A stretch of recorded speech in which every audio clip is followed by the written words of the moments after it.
November 1992, Tamil Short and Senior Dictation. Get ready for dictation. 5 seconds. Start. பேரன்பிற்கும் பெருமைக்கும் உரிய தொழிலாளர் தோழர்களே, இன்று நாட்டு மக்களை எதிர்நோக்கிக் கொண்டிருக்கிற பிரச்சனைகள் பல இருக்கின்றன. அந்த பிரச்சனைகளில் பிரதானமாக இருப்பது தொழிலாளர் பற்றியது. ஆகவே தொழிலாளர் நல அமைச்சர் என்ற முறையில் நீங்கள் என்னை இந்த கருத்தரங்கிற்கு தலைமை தாங்க செய்திருக்கிறீர்கள் என்று நான் கருதுகிறேன். என்னை தலைமை தாங்கச் செய்து உங்களுடைய குறைகளையும் பிரச்சினைகளையும் நேரில் கேட்டறியும் வாய்ப்பளித்த உங்கள் அனைவருக்கும் என்னுடைய நன்றி கலந்த வணக்கத்தை தெரிவித்துக் கொள்கிறேன். இக்கருத்தரங்கில் கலந்து கொண்ட பல தோழர்கள் பல்வேறு விதமான கருத்துக்களை தெரிவித்திருக்கிறார்கள்.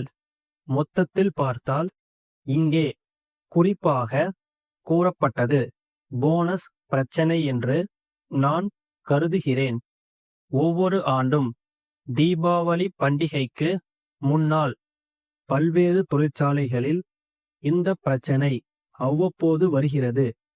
அது பற்றி தொழிலதிபர்களும் என்னை சந்தித்து பேசியிருக்கிறார்கள். பல்வேறு தொழிற்சங்க தலைவர்களும் தனித்தனியே என்னை சந்தித்து தங்களுடைய கருத்துக்களை எடுத்து கூறியிருக்கிறார்கள்.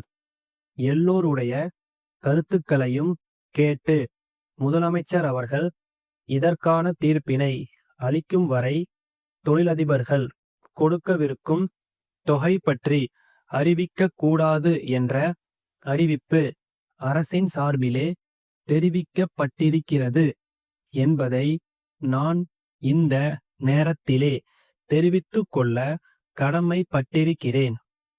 இப்போது வந்திருக்கிற அவசர சட்டம் பற்றி என்னை விட இங்கே கருத்துக்களை வெளியிட்ட நண்பர்களுக்கு நன்றாக தெரியும் என்று நினைக்கிறேன். அண்மையில் கூட அவர்கள் டெல்லிக்கு சென்று வந்தார்கள். இப்படிப்பட்ட சட்டங்களை மத்திய அரசு போடுகிறது. நமது அரசின் கொள்கை என்ன என்பது பற்றி ஏற்கனவே எடுத்துச் சொல்லி மத்திய அரசும் அதை ஒப்புக்கொண்டிருக்கிறது என்ற நல்ல செய்தியை உங்களுக்கு தெரிவித்துக் கொள்வதிலே மகிழ்ச்சியடைகிறேன். இந்த ஆண்டில் போனஸ் சம்பந்தமான கோரிக்கைகளை 2 மாதங்களுக்கு முன்பே தொழிற்சங்கங்கள் எழுப்பியும் ஆலை முதலாளிகள் பேச்சுவார்த்தைக்கு தயாராகவில்லை என்ற தன்மையை இங்கே சுட்டி காட்டினார்கள். அதே நேரத்தில் போனஸ் சம்பந்தமாக இப்போது அவசர சட்டம் ஒன்று வந்திருக்கிறது என்பதையும் அவர்கள் உணர்ந்திருக்கிறார்கள்.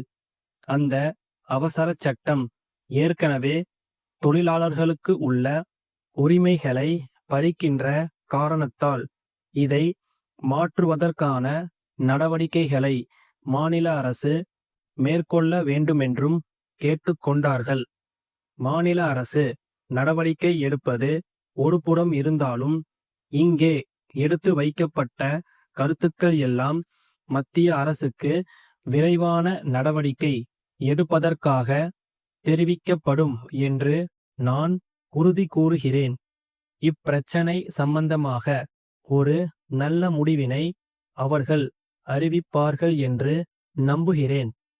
இப்போது இருக்கின்ற சூழ்நிலை முழுமையாக மாற்றப்பட்டுவிட்டால் அதற்கு ஏற்ற வகையில் மாநில அரசு விரைந்து நடவடிக்கைகளை மேற்கொள்ளும் என்று கூறி விடை பெறுகிறேன். வணக்கம். கன்னியாகுமரி கைவினைஞர் கூட்டுறவு சங்கத்தின் செயலர், மதுரை சுற்றுலாத்துறை உதவி இயக்குனருக்கு 7/6/87 எழுதிய கடிதம். ஐயா, எங்கள் சங்கத்தில் 60 உறுப்பினர்கள் இருக்கிறார்கள்.